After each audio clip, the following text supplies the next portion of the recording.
आनंद महल नारायण धारक प्रकरण 7. सकाळ निरभ्र होती. दिवसाच्या गरमीची ही नांदीच होती. सदानंदाने आपले सकाळचे कार्यक्रम लवकर आटोपले. मास्टरजींच्या बरोबर चहा घेतला आणि तो निघाला. बरोबर त्याने एक शबनम थैली घेतली होती. त्यात मिश्रांनी दिलेली पातळ फाईल होती. ती किल्ल्यांच्या जुडग्यांची चामड्याची थैली होती आणि अगदी शेवटच्या क्षणी विचार करून घेतलेला एक मोठा टॉर्चही होता. गाडी सहज सुरू झाली. 10 शिवाय दुकानं उघडत नसत. तेव्हा सर्वच सामसूम होती. रोजचेच काही फेरीवाले तेवढी आपापल्या मालाची आरोळी देत चालले होते. मैलभरातच गावातलं शेवटचं घर मागे गेलं. रस्ता सरळ गेला होता. फार पूर्वी केव्हा तरी बनवलेला. त्यानंतर त्याची निगा राखलेली नव्हती. खास खळगे होते, खड्डे होते, चढ उतार होते. त्याच्या एमएटीला अर्थात कोणतीच अडचण आली नाही. दोन्ही अंगांना वावर होती. काढणी झाली होती आणि आता शेतं रिकामी होती. दोन्हीकडे काही वाड्यावस्त्या असतीलही, पण त्या एखाद्या चढामागे किंवा झाडीमागे असाव्यात. त्याला दिसल्या नाहीत. इतर वेळी तो असं सकाळच्या रम्य वेळी रपेटीवर निघाला असता तर अगदी सहज एखाद्या गाण्याची गुणगुण तोंडून आली असती. पण आता तो अगदी लक्ष देऊन रस्ता कापत होता. रात्री दूर सारलेले प्रश्न आता आपल्या खऱ्या स्वरूपात समोर उभे ठाकले होते. आता सदानंदाला जाणवलं की एकापेक्षा अनेक अर्थांनी ही त्याची एक कसोटीच आहे. फिरोजची ॲडव्हर्टायझिंग कंपनी काय किंवा त्याची अकाउंटन्सीची कामं काय, ती प्रगत मानव समाजाची कृत्रिम अंग होती. तरी दोन्हीत थोडा फरक होता. फिरोजची जाहिरात कंपनी ही मानवाच्या मूलभूत प्रेरणांशी संबंधित होती. मनातल्या खोलवरच्या आशा आकांक्षांना, स्वप्नांना साथ घालण्याचं काम त्याच्या जाहिराती करत होत्या. पण त्या देऊ करत होत्या त्या सर्व कृत्रिम निर्मिती होत्या. इथे तो आता एकदम एका वेगळ्या पातळीवर आला होता. तो फरक त्याला प्रकर्षाने जाणवत होता. आनंद महलला तो पहिली भेट देत होता. ती फार महत्वाची ठरणार होती. तो तटस्थ राहणार होता, पण डोळे उघडे ठेवणार होता. गाडीचा वेग त्याने 25च्या वर वाढवला नाही. मध्ये 2-3 घाटवजा चढ होते, तिथे तर वेग आणखीनच कमी केला. वाटेत कोणी भेटेल अशी अर्थात अपेक्षाच नव्हती. जवळजवळ 40 मिनिटांनी गाडी शेवटचा चढ चढली आणि वर आल्या आल्या सदानंदाने गाडी थांबवली आणि दोन्ही पाय दोन्ही बाजूला टेकवून तो समोर पाहत थांबला. पुढे उतार होता. उतारावरून रस्त्याची पुसट पांढरी पट्टी 2-2.5 फरलांग सरळ जात होती. ती आनंद महलच्या वेशीपर्यंत. त्या पडक्या वेशीमागे आनंद महल होता. वास्तूचं तोंड पूर्वेला होतं आणि आता सकाळच्या उन्हात पुढच्या 3 मजल्यांचा सर्वदर्शनी भाग उजळून निघाला होता. आत्ताच्या सकाळच्या प्रसन्न वेळी तर ती वास्तू आकर्षक दिसत होती. आत्तापर्यंत त्याच्या कानावर या आनंद महलबद्दल जे जे काही आलं होतं त्याला कितपत महत्व द्यायचं. समजा दोन्ही बाजूंनी टोकाची एकांगी भूमिका घेतली असेल तर मग सत्य हे त्याच्या सुवर्ण मध्यावर कुठेतरी असलं पाहिजे. तो भिवून कचरणारही नव्हता, पण बेफिकीरपणानेही वागणार नव्हता. गाडी सुरू करून तो सावकाश उतारावरून खाली आला. वरून वाटलं होतं त्यापेक्षा आनंद महलचा विस्तार खूपच मोठा होता. बंगल्याच्या 4 बाजूंना एकेकाळी घडीव दगडांची भिंत होती आणि 4 दिशांना त्यांच्यातून जाण्या येण्यासाठी फाटकं होती. पण भिंत पडली होती. फाटकांचा पत्ता नव्हता. राहिल्या होत्या त्या केवळ कोसळलेल्या दगडांच्या उतरंडी. आत एकेकाळी बाग असली पाहिजे. एखाद्या प्रसिद्ध पाश्चिमात्य लँडस्केप गार्डनरने तिचा आराखडा केला असावा. पुढच्या खूप मोठ्या आवारात एकेकाळी हिरवळ होती. फुलझाडांचे वाफे होते. जाड हेज होती. त्या हेजला ठिकठिकाणी पशूंचे आकार दिलेले होते. त्याने वाचलं होतं की त्या रचनेला टोपियरी म्हणतात. आता अर्थात आकार गेले होते. हेज झडली होती. फक्त काही ठिकाणी आकारांची सूचकता होती. प्रदर्शनी भागात 2 भिंती एकमेकांकडे तोंड करून उभ्या असाव्यात. त्यांच्यापासून सुरुवात झाल्यावर मग एक घोडेस्वार असे काही सूचक आकारही होते. अर्थात आता हिरवट पिवळट पानांखेरीज काहीही शिल्लक नव्हतं. पण मागे तिथे काय असावं आणि जरासा कात्रीचा वापर केला तर तिथे काय साकार होईल याचा अंदाज येत होता. या बागेतून वेड्यावाकड्या आकाराच्या टाईल्सचा रस्ता समोरच्या मुख्य प्रवेशद्वाराकडे जात होता. तिथे सदानंदाने आपली गाडी थांबवली. दरवाजाला भलं मोठं षटकोनी कुलूप होतं. सदानंदाने गाडी लॉक केली. खांद्यावरच्या पिशवीतून किल्ल्यांच्या जुडग्याची थैली काढली. मोठ्या दाराच्या कुलपाची किल्ली सहज ओळखू येत होती. जराशी दूरदृष्टी दाखवून सदानंदाने बरोबर थोडंसं तेलही आणलं होतं. कोणास ठाऊक किती वर्षात हे कुलूप उघडलं गेलं नव्हतं ते? हा प्रश्न विचारायची त्याला आठवणच राहिली नव्हती. माझ्यापूर्वी इथे कोणी याच कामावर नेमला होता का? त्याने नोकरी सोडली का? काही कारण दिलं? किती दिवसांपूर्वी तो गेला? म्हणजे नेमला गेला असला तर? त्याने कुलपाच्या छिद्रावर तेलाचे 2 थेंब टाकले. छिद्र झाकणारी पितळी पट्टी घट्ट बसली होती. पण तेल आतपर्यंत पोहोचताच मिनिटभरात ती अगदी सहज फिरू लागली. कुलूप उघडलं. कोयंड्याच्या सांध्यातही तेल सोडलं. कोयंडा पूर्ण मागे गेल्यावर सदानंदाने दार आत ढकललं. आधी अजिबात हलेनाच. मग जरासा जोर लावला, तरीही हलेना. मग सर्व शक्ती एकवटून त्याने दाराला खांद्याने धक्का दिला. काय जो अडथळा होत होता तो एकदम दूर झाला. दार एकदम आत गेलं. तोल जाऊन सदानंद कडमडत आत गेला. 5-6 पावलं कशी तरी टाकल्यावर तो सावरून उभा राहिला. स्वतःचा तोल राखण्यातच तो इतका गर्क झाला होता की बाकीचं सर्व काही तो पार विसरून गेला होता. दार जर सहज उघडलं गेलं असतं तर दाराबाहेरच उभं राहून त्याने आधी आतला अंदाज घेतला असता. या वास्तूत माणसाची पावलं किती वर्षांनी पडत आहेत याचं मनाशी नवल केलं असतं. ते सर्व काही कोटच्या कोठे गेलं होतं. काही कळायच्या आत तो आता हजरही झाला होता. बाहेरच्या प्रखर सूर्यप्रकाशानंतर आत जवळजवळ अंधारच वाटत होता. पण मिनिटभरात त्याची नजर सरावली. तो आपल्या आसपासचे नीट निरीक्षण करू लागला. मोठा दरवाजा एका खूपच प्रशस्त अशा दिवाणखान्यात उघडत होता. दरवाजावर आणि दरवाजापाशी दोन्ही अंगांच्या खिडक्यावर रंगीत काचा बसवलेली गवाक्ष होती आणि आता त्यांच्यातून लाल, हिरवा, निळा, केशरी अशा रंगांचे झोत आत येत होते. पायाखाली पॉलिश केलेली फरशी होती. हॉलच्या दोन्ही अंगांना हारीने दारं होती. सर्व बंद होती. सुमारे 20 फूट उंचीवर हॉलला 4 बाजूंनी लाकडी गॅलरी होती आणि गॅलरीत वरच्या मजल्यावरच्या खोल्यांची दारं उघडत होती. समोरच्या भिंतीपाशी वर जाणारा उत्तम लाकडी कोरीवकामाचा दुहेरी जिना होता. दोन्ही बाजूंना सुरू होऊन पायऱ्या समोर एकत्र येत होत्या आणि तिथून वरच्या गॅलरीला सुरुवात होत होती. जिन्याच्या मध्यात हिरव्या बेजने मडवलेला दरवाजा होता. हॉलमध्ये कधी काळी फर्निचर असेलही, पण आता सर्व हॉल रिकामा होता. सदानंद समोरच्या जिनाकडे गेल्या. पहिल्या 2 पावलातच फरशींवर बुटांचा खाडखाड आवाज होताच त्या वास्तूतील प्राचीन शांतता भंगली होती. रिकाम्या खोलीत तो आवाज घुमायला लागला होता. त्याबरोबर सदानंदने पुढची पावलं अजिबात आवाज न करता टाकली होती. जिन्यावर धुळीचे थर होते. सदानंदने पिशवी रिकामी केली. पायरीवर तीच पसरली आणि हुश करीत तो पायरीवर बसला. स्वतःला काय वाटत आहे त्याने शोध घ्यायचा प्रयत्न केला. अधीरता, ताण, शंका, धास्ती, पश्चाताप, अपराधीपणा मुळीच नाही. सर्व काही शरीरभर एक विलक्षण समाधानाची, सुखाची, आरामाची जाणीव पसरली होती. उलट मनात असा विचार येत होता, कोणाकोणाचं नाही नाही ते ऐकून आपण ही नोकरी सोडली असती तर केवढ्या सुखाला आपण मुकलो असतो. त्याला आता प्रश्न पडला होता, या वास्तूत यायचा आपण एवढा बाऊ कशासाठी केला होता? इथे सर्व सुखसोयी आहेत, कसलीही काळजी नाही, कोणाचाही व्यत्यय नाही.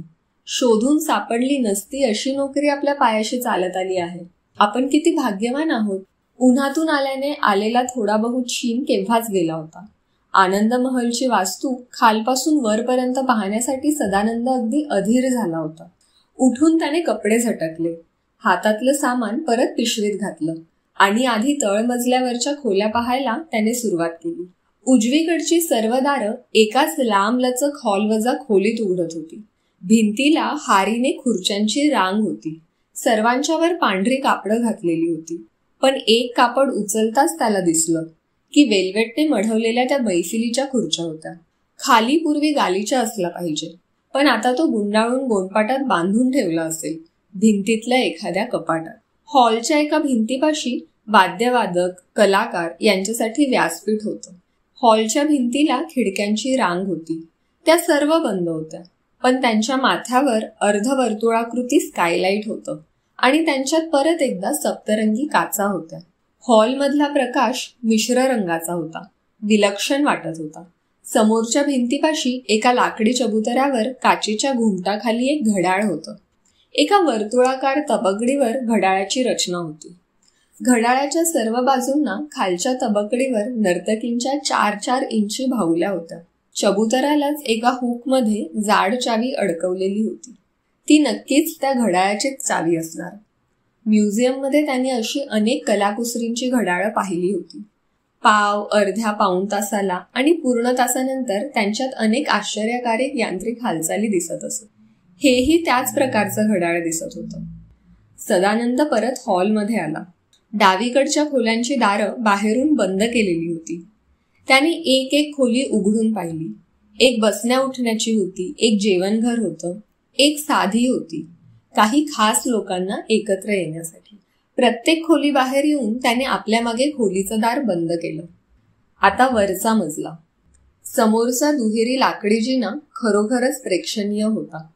त्याच्या खाली उत्तम कोरीव काम केलेले लाकडी खांब होते. आता लाकडी पायऱ्या उघड्या होत्या, पण पूर्वी पायऱ्यांवरून नक्की जाड लाल दरी असणार. वर चढताना त्याचा हात लाकडी कठड्यावरून फिरत होता. सॅटिनसारखं मऊ पॉलिश. आता त्याच्यावर धुळीचा पातळ थर होता. पण एकदा साफ केलं की ते लाकूड अगदी आरशासारखं लख्ख होणार होतं यात शंका नव्हती. वरच्या बाल्कनीतून त्याने गोल चक्कर मारली.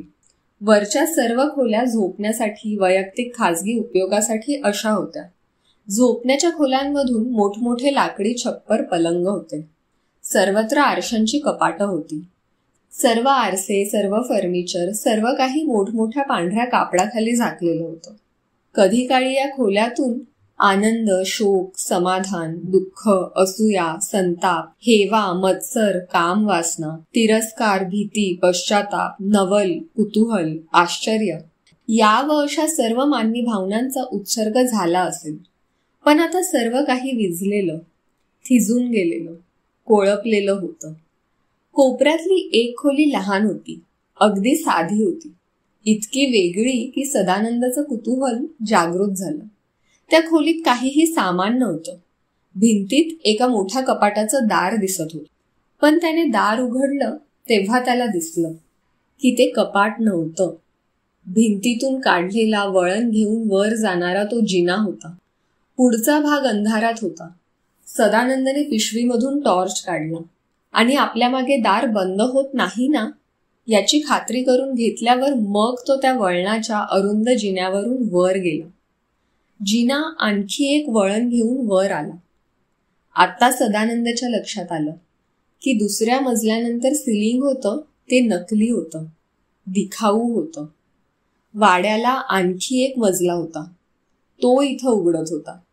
खालच्यासारखीच रचना होती. चारी बाजूंनी लाकडी गॅलरी होती.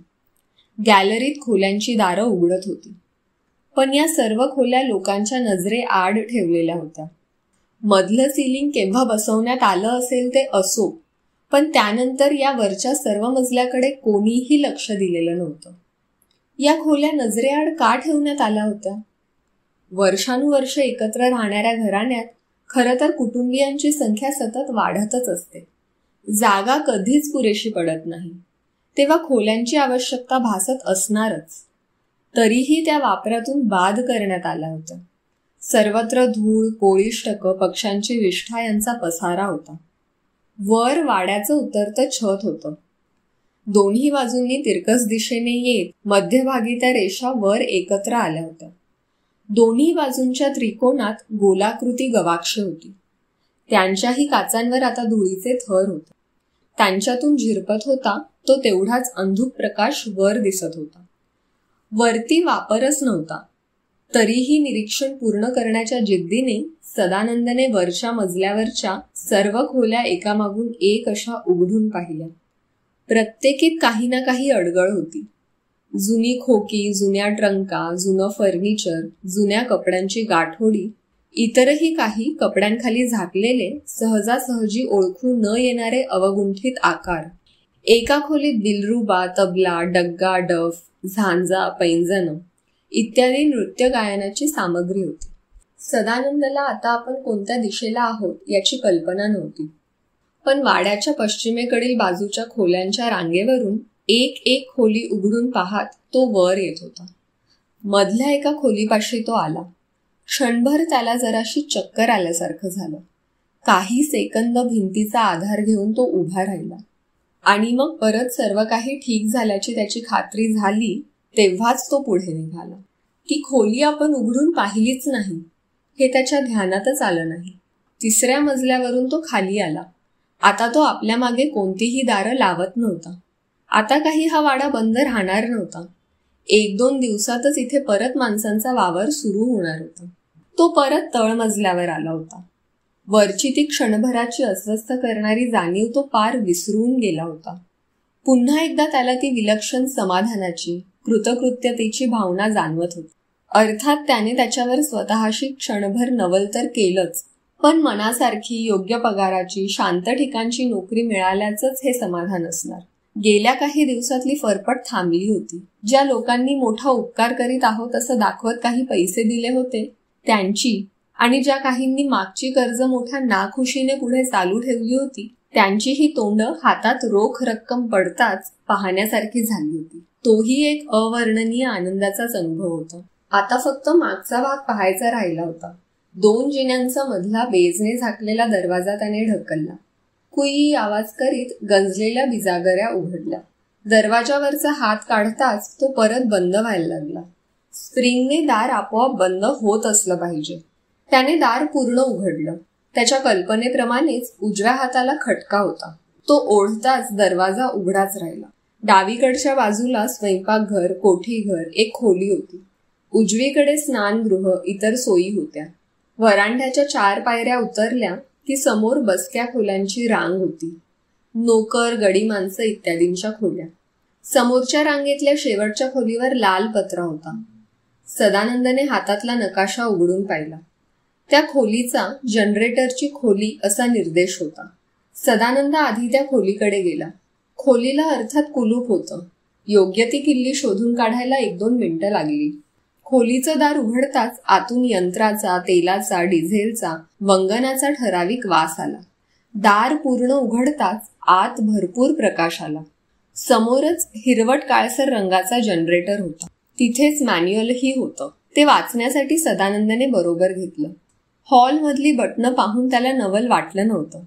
मनाच्या शहरी सवयीने त्याने वीज गृहीतच धरली होती. राखसकोटपासून इतक्या अंतरावर बोर्डाचा वीज पुरवठा अशक्य होता.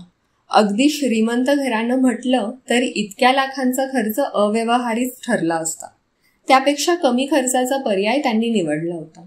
शेवटी दिवे, रेफ्रिजरेटर, पंखे यासाठी अशी किती वीज लागणार होती? आणि जनरेटर आणि वायरिंग सर्व चांगल्या अवस्थेत असेल तर मग त्याचं इथलं वास्तव्य आणखीनच आरामाचं होणार होतं. त्याने आपल्या मागे जनरेटरची खोली कुलूप बंद केली. मागचा सगळा भाग एका भिंतीने बंद केला होता. भिंतीत एक लोखंडी पत्र्याचं फाटक होतं. त्यालाही कुलूप होतं. सुरक्षिततेच्या दृष्टीने अर्थात हे आवश्यकच होतं. सदानंद परत मोठ्या हॉलमध्ये आला होता. शेजारच्या दिवाणखान्यातील एक खुर्ची त्याने हॉलमध्ये आणली होती आणि आता तो त्या खुर्चीत आरामात बसला होता. वास्तविक त्याचं इथलं प्राथमिक पाहणीचं काम झालं होतं आणि तो जितका लवकर निघेल तितका उन्हाचा त्रास कमी होणार होता. पण त्याला काही क्षण या हॉलमध्ये एकट्यानेच अगदी निवांतपणे बसावंसं वाटत होतं. ती समाधानाची भावना अनुभवायची होती. जिन्याच्या खांबाला पाय लावून तो आरामात मागे टेकून बसला. त्याची समाधानी नजर सर्व दिवाणखान्यावरून फिरत होती. छतापासून लटकणारी 50-50 दिव्यांची झुंबरं रात्री पेटून उठली की दिवाणखान्याला काय विलक्षण शोभा येईल त्याला वाटत होतं. सहसा स्वप्नरंजनात न रमणारा तो आता डोळ्यांसमोर वेगवेगळी दृश्य आणत होता. त्याला खासच एखादी डुलकी लागली असली पाहिजे आणि त्या लहानशा झोपेतच ते स्वप्न पडलं असलं पाहिजे. कालच्या दिवसभरात आनंद महल संबंधात कानावर काही विलक्षण गोष्टी आल्या होत्या. म्हटलं तर त्या अफवाच होत्या. त्यांच्यात सत्याचा काही अंश असलाच तर तो अगदी अल्प, अगदी नाममात्र असला पाहिजे. पण मन काहीही विसरत नव्हतं. ऐकलेलं, पाहिलेलं सर्व काही साठवून ठेवलेलं असतं. मग झोपेत मनावरचा तर्काचा नियंत्रक बाजूस झाला की हे आकार या आकृती स्वप्नात स्वैर संचार करायला लागतात. त्या वरच्या गॅलरीतून अजिबात आवाज न करता सरकत सरकत जिन्याकडे काय आलं होतं. आधी खाली वाकून जिन्याच्या कठड्यांमधील फटीतून आणि मग सदानंद गाढ झोपला आहे अशी खात्री झाल्यावर कठड्यावरून खाली वाकून वाकून काय पाहत होतो. आणि मग हवेत अधांतरी तरंगणाऱ्या पिसासारखं हेलकावे खात खात काय खाली आलं होतं. त्याला गारवा जाणवला होता तो एखाद्या फटीतून आलेल्या वाऱ्यामुळे असेल, पण स्वप्नात तो त्या आकाराच्या जवळकीनेच वाटला होता. त्याने घड्याळात पाहिलं. 2:30 वाजले होते. खुर्चीवरून उठून उभे राहून अवघडलेल्या शरीराला आळोखे पिळोखे दिल्यावर मग आराम वाटला. दिवाणखान्यावरून शेवटची नजर टाकून सदानंद बाहेरच्या रणरणत्या उन्हात आला. आपल्या मागे दार लावून घेऊन त्याने दाराला ते मोठं कुलूप लावलं.